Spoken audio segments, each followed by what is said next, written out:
하박국서는 이미 앞에서도 말씀드렸던 것과 같이 하박국의 두 가지 질문과 또 하나님의 두 가지 응답에 대한 그러한 말씀입니다. 특별히 오늘 말씀은 하나님이 두 번째 하박국의 그 질문에 대하여서 응답하시는 말씀이 바로 오늘 말씀입니다. 하박국의 그 두 가지 질문이라고 하지만 사실은 그 두 가지 질문이 거의 동일한 질문이죠. 악인이 이렇게 이 세상 가운데 창궐하는데 왜 하나님께서는 이렇게 침묵하십니까? 하나님께서 거기에 대해서 바벨론을 사용하시겠다고 하니까 아니 더 악한 자를 어떻게 사용하실 수 있습니까? 라는 게 하박국의 질문이었습니다. 이 하박국의 이 질문은 바로 우리의 질문이기도 하죠. 하나님께서 어떻게 이렇게 역사를 운행하실 수 있습니까? 하나님께서 어떻게 이 세상 가운데에 이렇게 악인들이 창궐하게 하실 수 있습니까? 왜 하나님께서는 침묵하십니까? 이 시대 가운데 불의가 굉장히 많은 그러한 시대 속에서 어떻게 이러한 일이 있을 수 있는지 의문을 품고 가는 성도들에게 답변을 주시는 말씀이 바로 하박국의 말씀입니다. 오늘 말씀은 하박국에서 가장 유명한 말씀이고 또 종교개혁이 일어났던 그러한 중요한 말씀이 바로 오늘의 말씀입니다. 먼저 오늘 2절 말씀을 보게 되면 하나님께서 하박국에게 이렇게 대답하십니다. 여호와께서 내게 대답하여 이르시되 너는 이 묵시를 기록하여 판에 명백히 새기되 달려가면서도 읽을 수 있게 하라. 판에 명백히 새기되 달려가면서도 읽을 수 있게 하라. 이 말씀이 어떤 의미겠습니까? 어려운 말씀이 아니죠. 누구나 다 볼 수 있게 하라는 겁니다. 누구나. 이 시대에는 종이가 그렇게 보편화되어 있거나 지금 우리 같이 컴퓨터 같은 게 있어갖고 볼 수 있는 게 있겠습니까? 누구나 다 명백히 보게 하려는 판에 명백히 새기돼요. 아마 돌 같은 데다 크게 세워놔갖고 오늘 아침에 그 차를 운전하면서 나오다 보니까 여기 바로 교회 앞에 그 오른쪽 턴하는 데에서 빨간 거로 이렇게 막아놨는데 봉을 박아갖고 막아놨는데 어떤 차가 거기 앞에 모르고 그쪽에 직진해야 되는 차가 거기 그 앞에 서 있더라고요.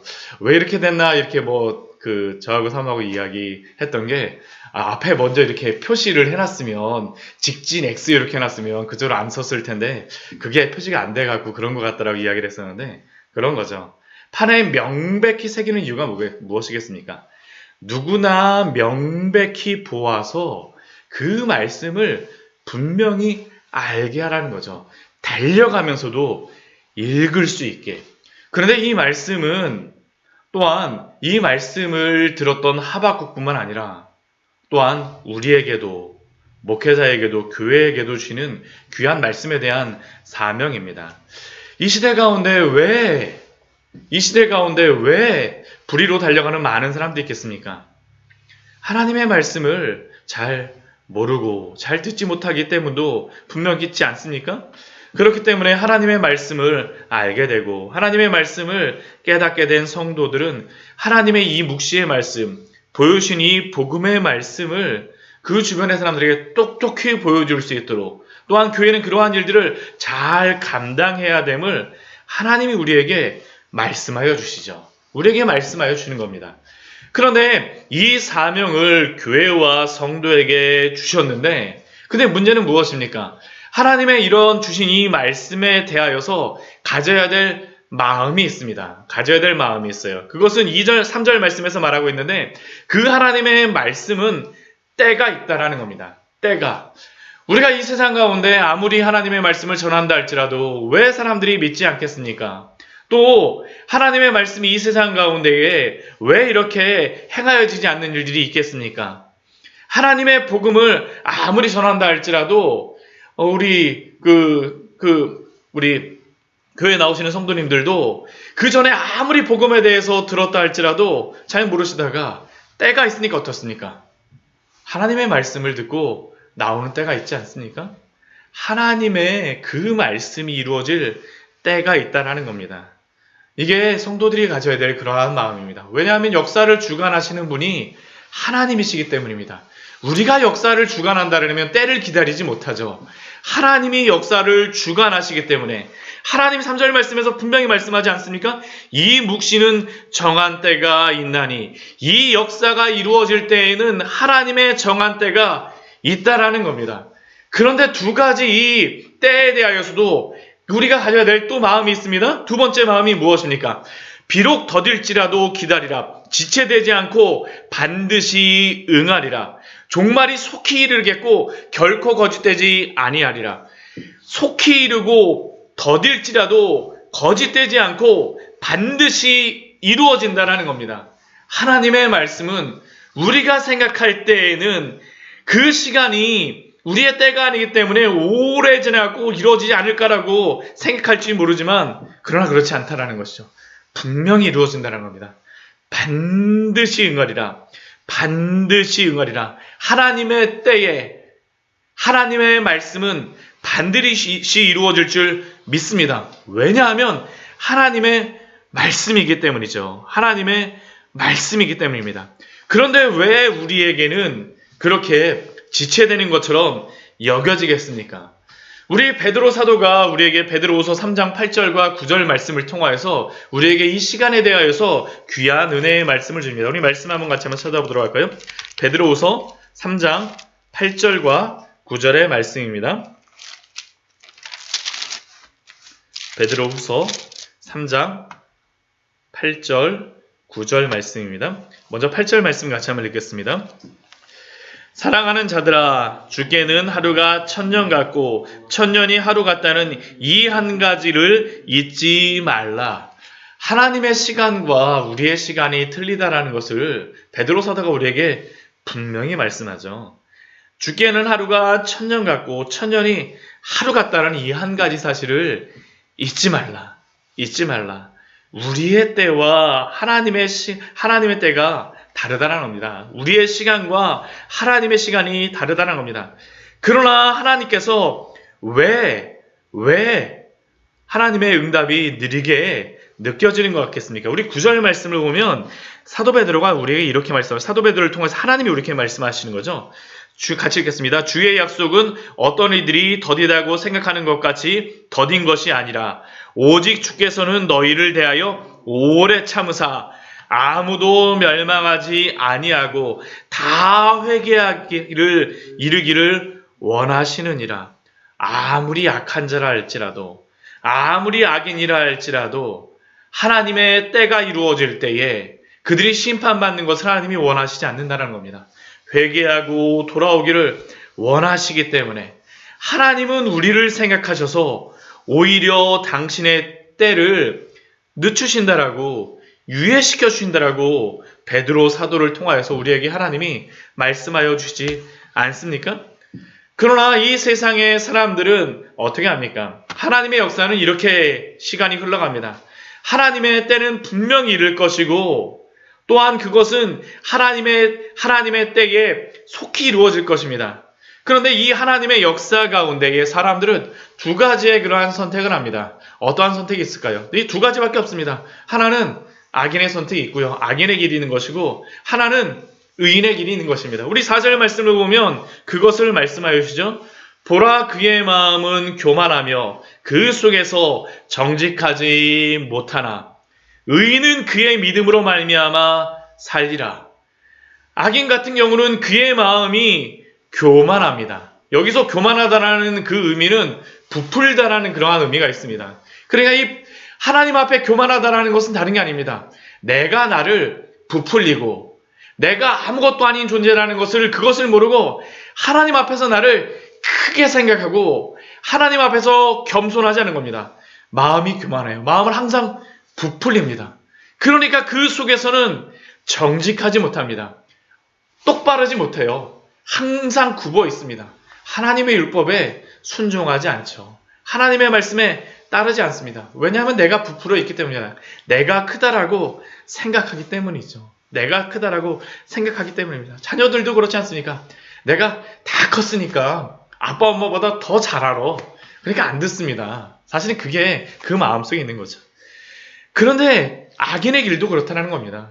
내가 더 크다라고 생각하기 때문에 하나님의 때를 인정하지 않고 하나님이 반드시 응하시라는 그 말씀을 믿지 않고 교만하게 생각하는 겁니다. 그러나 이러한 악인의 길이 악인들이 창궐한 이 역사 속에서 의인은 어떠한 사람이겠습니까? 의인의 길은 어떠한 길을 가는 사람이겠습니까? 의인은 그의 믿음으로 말미암아 살리라라는 것이죠. 의인은 그의 믿음으로 말미암아 살리라.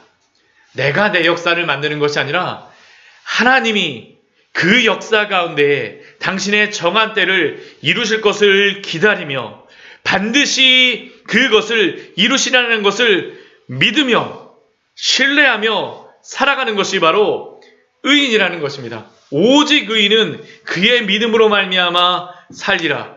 그리고 하박국도 이 믿음으로 살아갔던 것처럼 사도 바울도 이 믿음을, 이 진리를 발견하였던 것이죠. 신약의 성도들도 이 진리를 발견하였던 것입니다. 우리 신약 성경에 보게 되면 의인은 그의 믿음으로 말미암아 살리라는 이 말씀이 세 군데에 인용이 되고 있습니다. 먼저 로마서 말씀에서 인용되고 있죠. 복음에는 하나님의 의가 나타나서 믿음으로 믿음에 이르게 하나니 기록된 바 오직 의인은 믿음으로 말미암아 살리라 함과 같으니라. 사도 바울이 발견했던 것은 다른 것이 아닙니다. 이 모든 세상 가운데에 죄악이 창궐한 세상 가운데에서 하나님의 선택한 사람들은 우리 주 예수 그리스도를 믿음으로 말미암아 살아난다라는 것이죠. 또한 그 살아난 그 의인들은 또 무엇으로 살아갑니까? 믿음으로 살아가는 것입니다. 사도 바울이 발견한 것도 하나님이 사도 바울에게 알려주신 말씀도 하박국에게 말씀하신 것과 동일합니다. 죄악이 관영한 세상 속에서 오직 의인은 믿음으로 말미암아 살아나고 살게 된다는 겁니다. 갈라디아서 말씀에도 동일합니다. 또 하나님 앞에서 아무도 율법으로 말미암아 의롭게 되지 못할 것이 분명하니 이는 의인은 믿음으로 살리라 하였습니다. 율법을 지킴으로 다 살 수 있다라고, 율법만 지키면 된다라고 생각하였던 그 유대인들 가운데에 아니라는 것이죠. 오직 의인은 율법을 지키므로가 아니라 믿음으로 말미암아 살아날 수가 있다라는 겁니다. 오직 의인은 다른 방법이 없습니다. 우리 주 예수 그리스도를 믿음으로 말미암아 살아나고 그 믿음에 의하여서 살아가는 것입니다.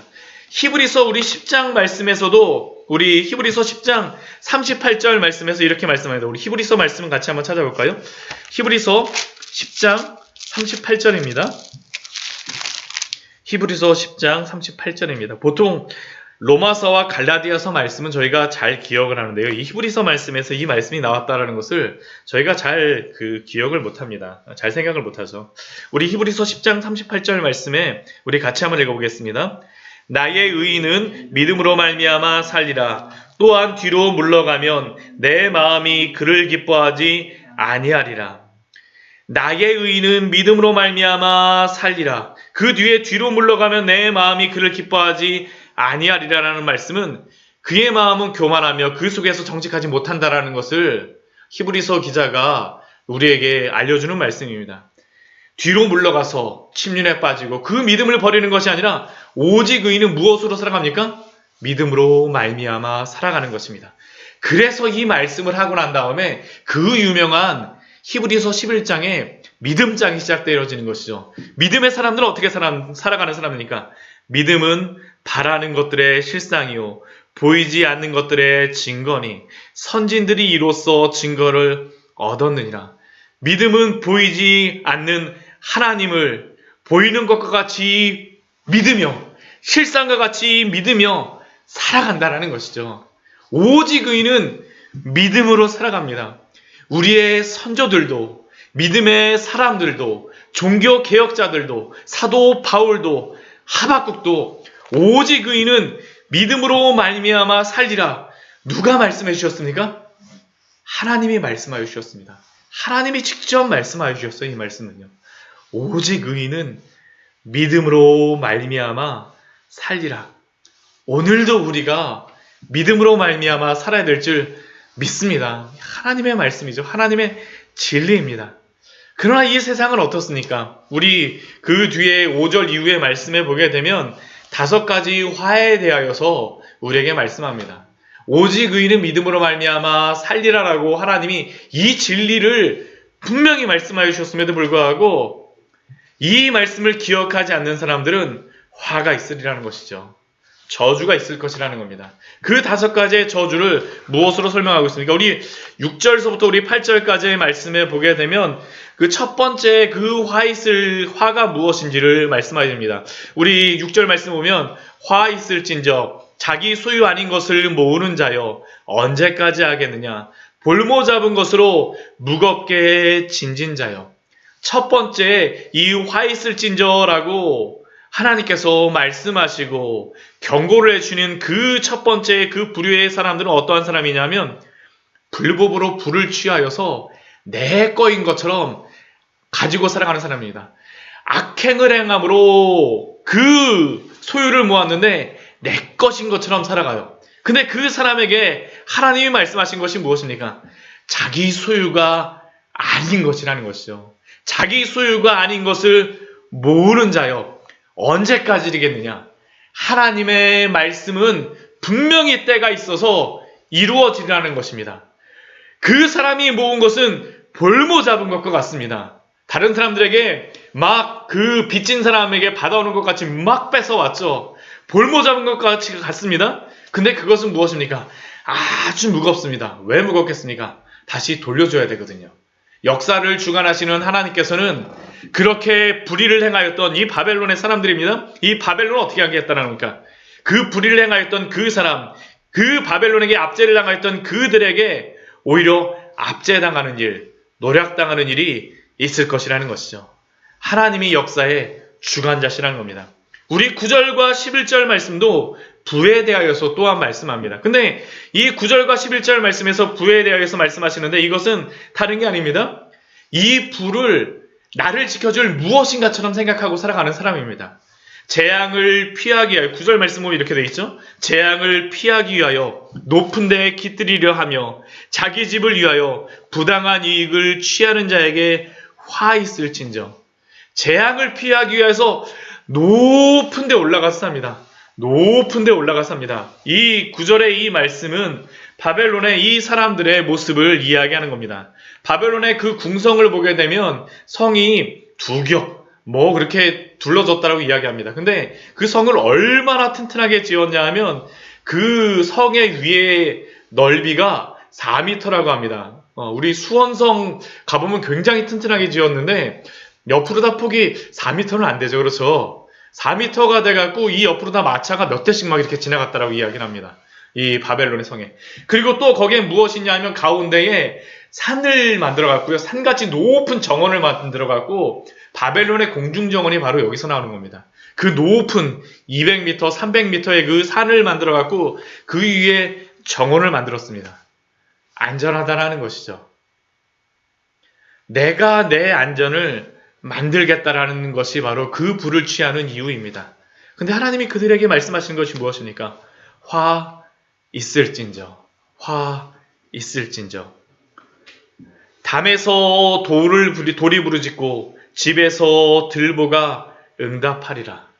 그들이 지은 그 모든 그러한 안전하다라고 생각하는 것들이 다 무너질 수밖에 없다라는 것입니다. 결국 오늘 말씀을 통하여서 우리에게 말씀하여 주시는 것이 무엇이겠습니까? 오직 의인은 믿음으로 말미암아 살리라라는 것이 하나님 우리에게 말씀하여 주시는 놀라운 말씀이죠. 앞에 5절 말씀을 보면 2장 5절 말씀 보면 술을 즐기며 거짓되며 교만하다라고 합니다. 그래서 술을 즐긴다라는 것을 어떠한 성경에서는 부를 즐긴다라는 것으로 말씀합니다. 이 시대 가운데에 오늘 말씀도 보았지만 왜 의인들이, 왜 악인들이 이렇게 악을 즐기며 살아가겠습니까?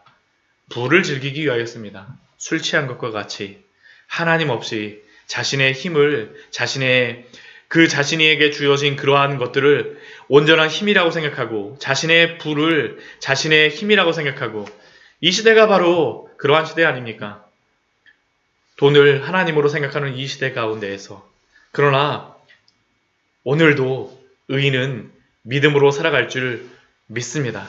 오직 하나님 안에서 믿음으로 살아가신 우리 귀한 성도님 되시기를 축원합니다. 같이 기도하도록 하겠습니다.